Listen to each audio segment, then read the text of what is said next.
Hi, welcome, and thank you for your continued patience as we work through some unexpected glitches presented by the vagaries of summer schedules and other challenges. I hope you had a mostly positive week and that in the midst of your daily responsibilities, your must-dos, and your attention to our world, which continuously claims our attention, you were able to carve out a few moments of quiet, whether for breathing or for reflection or for appreciating the brilliant beauty of a summer's day.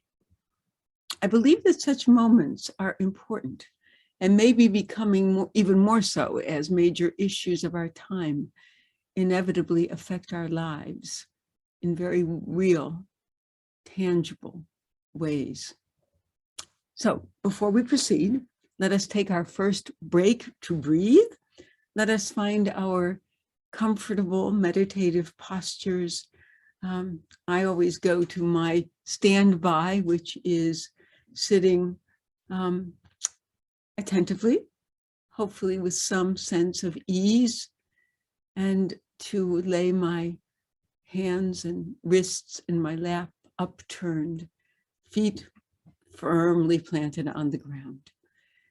And then to take an inventory, to try to release or to soften the places in our bodies from top to bottom, from literally head to toe, that hold on almost for dear life to something imagined.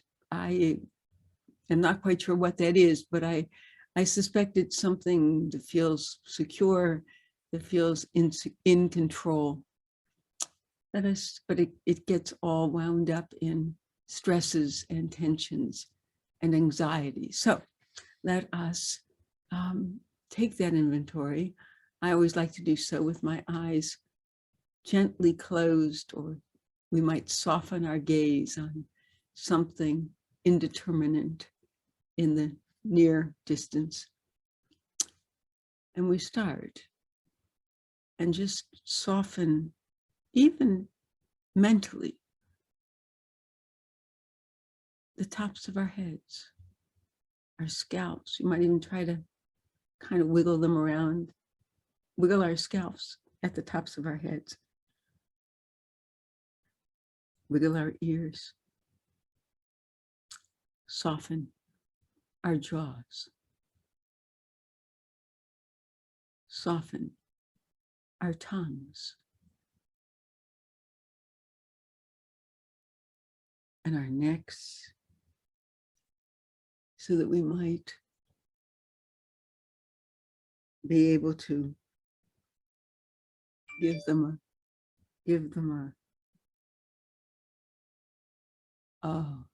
rotation of,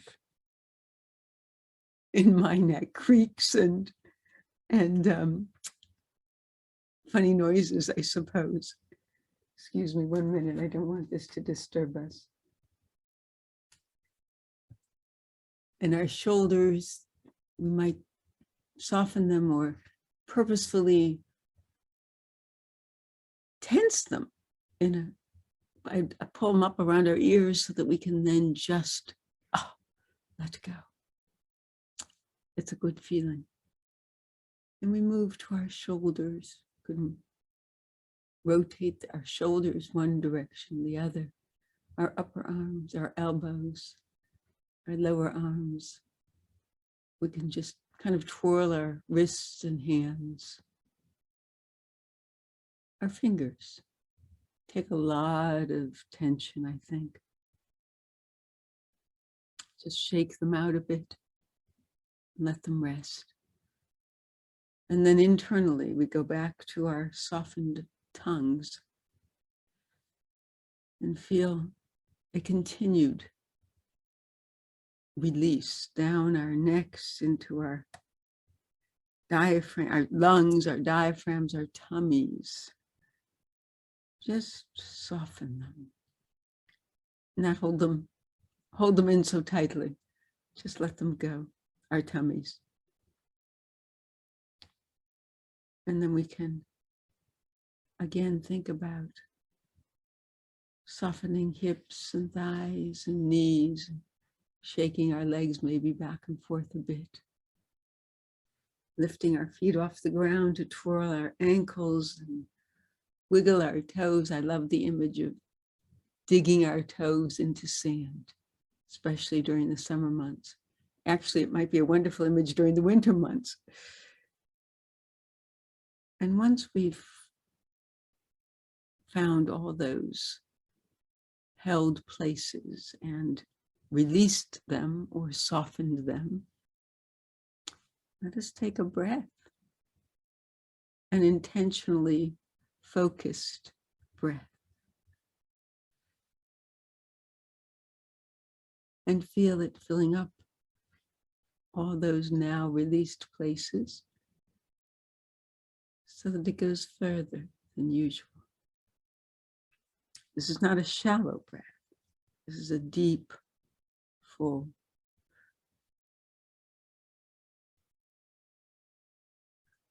healing, comfortable breath. And let's hold it with a viewpoint of luxuriating in it. And when we can't hold it any longer, we release. Quickly, slowly, whatever works for you. And your rhythm will be very different from what I am doing. So let us do it again, or the 5th time, or the 10th time. Filling our bodies. Just thinking about this breath coming inside.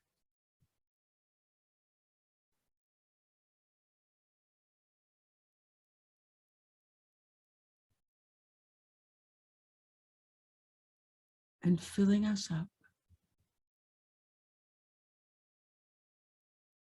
And then releasing. I read a book recently entitled "This is Happiness." And the source of that happiness that the author revealed, Niall Williams is the author.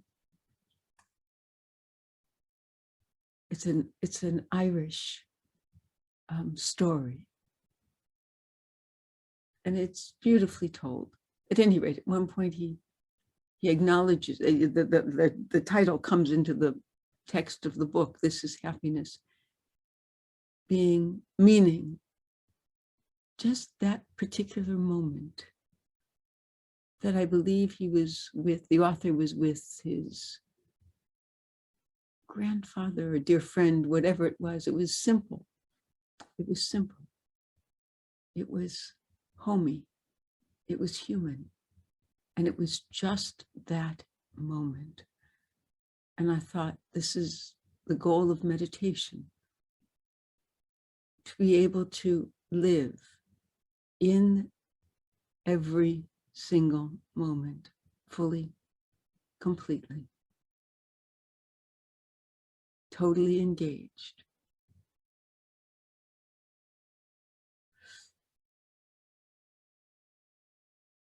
To do that creates a kind of joy of being, because it celebrates being alive in this moment.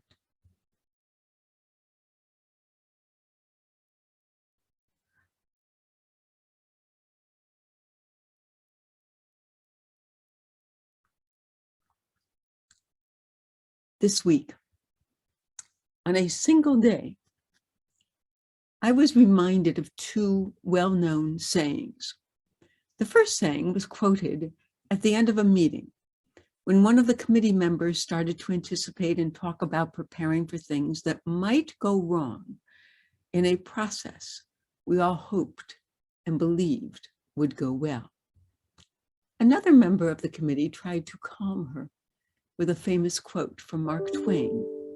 You may have heard it. He is purported to have said something to the effect, "I've had many worries in my life, most of which never happened." Later that day, as I was reading a Devar Torah, an interpretation of the Torah for this week's Torah portion, Balak, I was reminded of the following exhortation: be kind, for everyone you meet is fighting a battle you know nothing about. While I find both formulations somewhat pat and problematic, I probably wouldn't have thought more about either if they hadn't both come to my attention on the same day. I understand how the idea that I've had many troubles, most of which didn't happen, can seem initially helpful and even comforting. But unless it is invoked in a situation that is quite transitory and ultimately of little significance, it really isn't very helpful, or true for that matter. Most people have significant difficulties and challenges in their lives. Who among us hasn't suffered failure, setbacks, rejection, illness, injury, or loss of any kind? We all have, and yes, most of the time we survive and go on. What I believe Mark Twain, with all due respect, is saying is not that the troubles never happened, but that when they did, we surprised ourselves by being better able to handle them than we expected to be. That is very different and conveys an entirely different message than the quotation, in whatever form we may have heard it. I heard it for the first time as, "I am an old man with many troubles, most of which never happened." Part of what bothers me about this quotation, I believe, is related in the second aphorism, as described by Rabbi Alex Kress in his Devar Torah for Reform Judaism on June 2021, also for the portion Balak. He wrote at that time, "During the pandemic, I had a serious mental health breakdown, and no one knew. Perhaps I seemed a little off or distant to my loved ones and co-workers, but the depth of my sorrowful disorientation remained mostly hidden to the outside world. Back on more stable ground for now, I realize how much the still unraveling experience has opened within me access to new channels of empathy and understanding. The expression, 'be kind, for everyone is going through something you know nothing about,' has always resonated with me, but the trauma of the pandemic brought that lesson home in a profound way." Poet Rudy Francisco writes, "Sometimes I'm the mess, sometimes I'm the broom. On my hardest days, I have to be both. COVID-19 has brought on my hardest days, forcing me to be both mess and broom." To my mind, this is the very opposite of I've had many troubles, most of which didn't happen. But it is influenced by that kind of thinking, because once again, an individual is suffering in silence. Once again, an individual feels unable to share his distress with others, even by his own admission, my loved ones and co-workers. And goes on, "But the depth of my sorrowful disorientation remained mostly hidden to the outside world." The need to hide distress or conflict, to power through, to appear strong and in control, is what fuels the misguided perception of the nature of other people's lives, as depicted on social media and other glossy sources.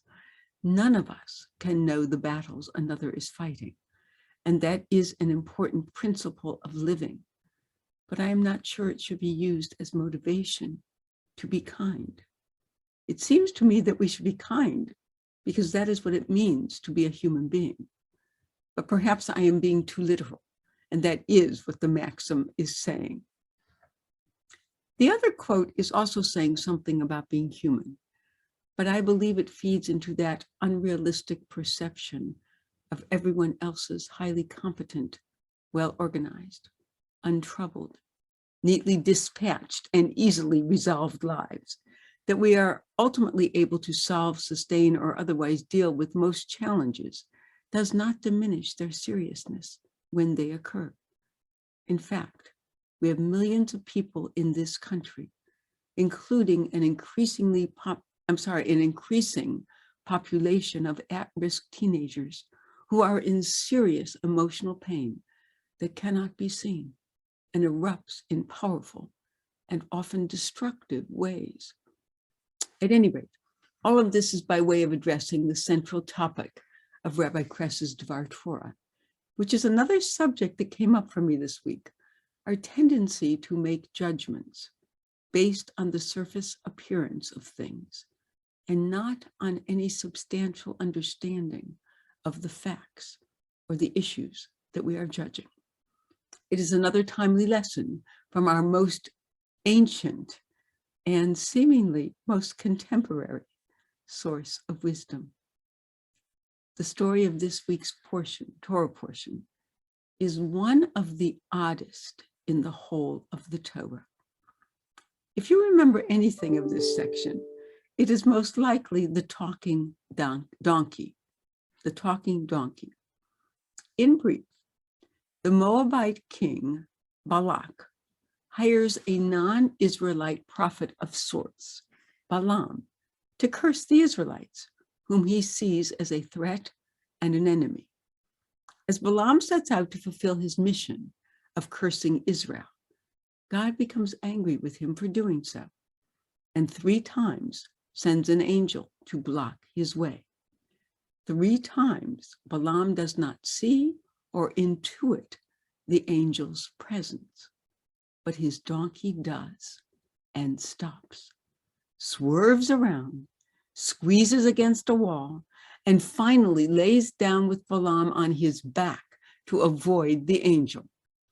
As Balaam does not see anything in the donkey's way, he beats the animal each time for something Balaam cannot see. God finally intervenes and has the donkey defend himself with her own words, thus opening Balaam's eyes to the presence of the angel. Balaam then says, "I erred because I did not know." Rabbi Kress writes, "So often we err because we do not know. We judge and gossip before ever attempting to react with kindness or understanding. The sin of Balaam is not his inability to see the invisible, but to assume he knows it all and react violently.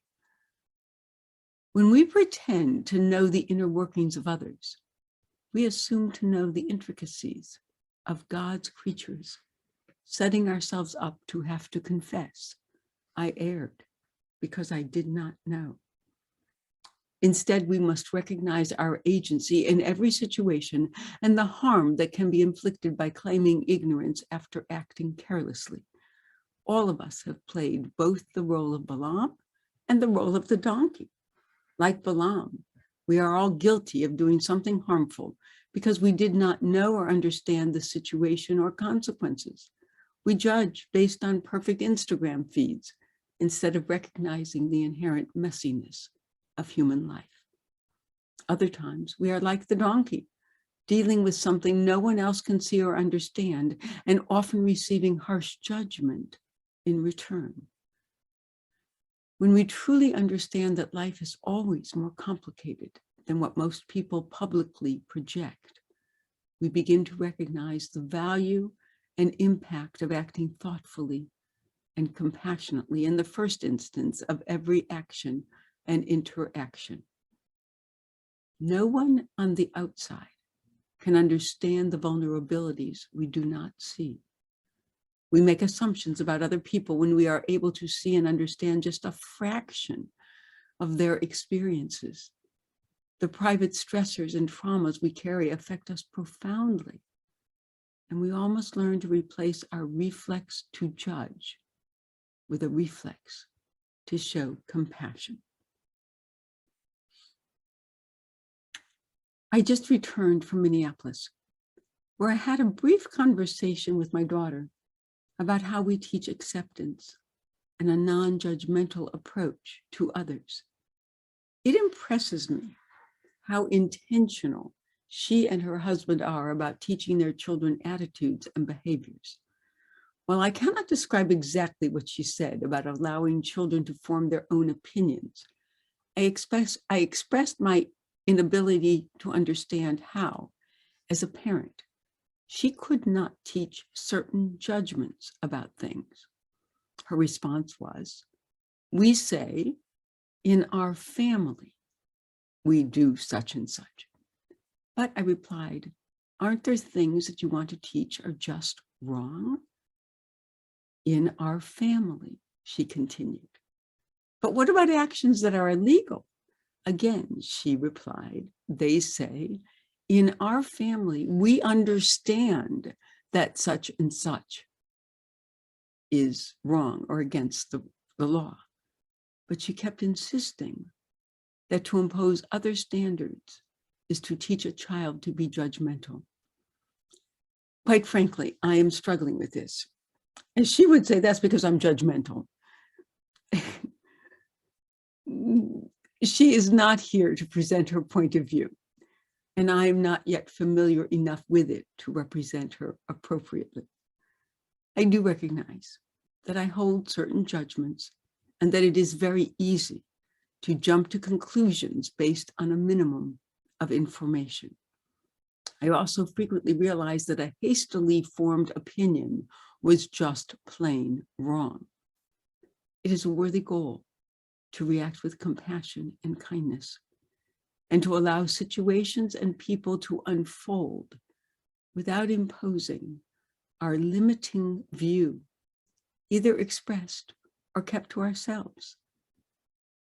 Such an expansive approach allows us to apprehend the world with curiosity, openness, a spirit of discovery, acceptance, and even adventure. With these thoughts in mind, let us continue to breathe for a few minutes more, and for however long you may wish after that, by reassuming our postures, our attentive but relaxed pose. And let us breathe in. Let us breathe in compassion and breathe out negative judgments.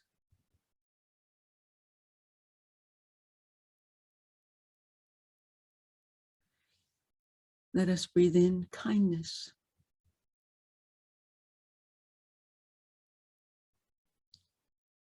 and breathe out judgments of any kind.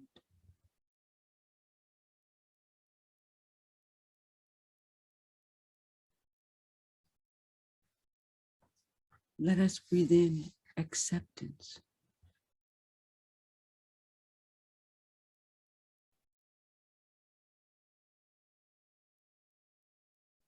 and breathe out rejection.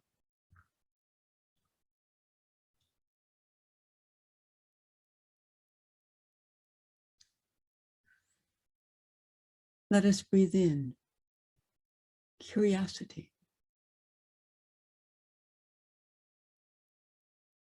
and breathe out a closed attitude toward what we do not understand.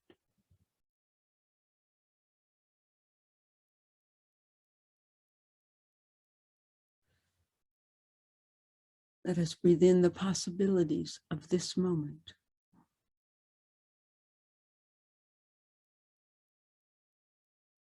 And set for ourselves an intention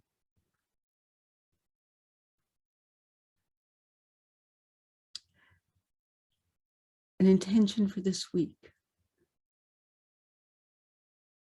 that allows us to soften our gaze on others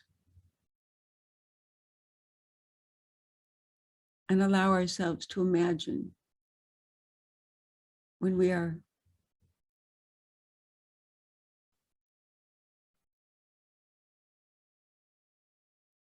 primed to judge, when we are primed to judge, especially judge negatively, let us see if we can breathe in at that moment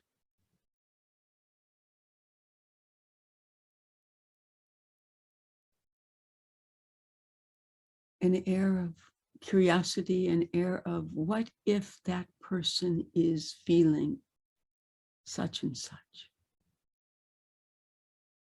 and let go of the judgment. Let us breathe in the possibility that that person had an experience that morning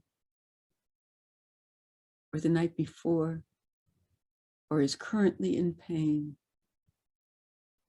or is otherwise in some kind of distress we cannot see or understand.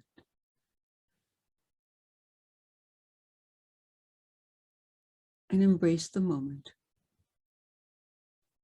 with gentleness, with kindness.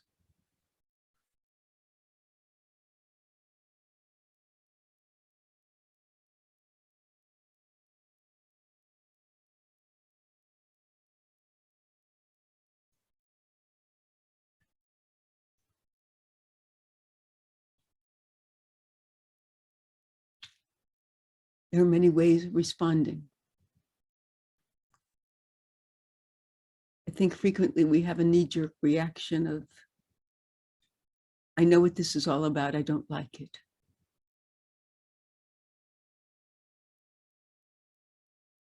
Let us try. I may not know everything about this. Perhaps there are things I could accept.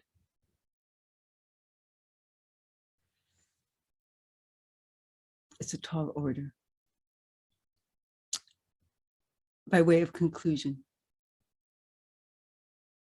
although please continue with your thoughts and with your breathing,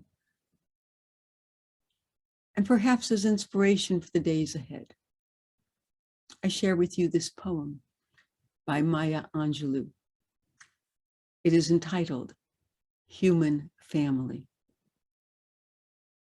I note the obvious differences in the human family. Some of us are serious, some thrive on comedy.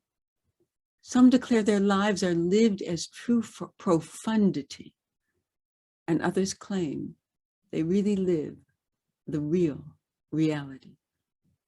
The variety of our skin tones can confuse, bemuse, delight. Brown and pink and beige and purple, tan and blue and white. I've sailed upon the 7 seas and stopped in every land. I've seen the wonders of the world, not yet one common man. I know 10,000 women called Jane and Mary Jane, but I've not seen any two who really were the same. Mirror twins are different, although their features jibe, and lovers think quite different thoughts while lying side by side. We love and lose in China. We weep on England's moors and laugh and moan in Guinea and thrive on Spanish shores. We seek success in Finland, are born and die in Maine. In minor ways we differ, in major we're the same. I note the obvious differences between each sort and type, but we are more alike, my friends, than we are unalike. We are more alike, my friends, than we are unalike. We are more alike, my friends, than we are unalike. May you have a good week. May you think often of these words. May you try to replace judgment with compassion. And for yourself, most of all. See you next time. God bless.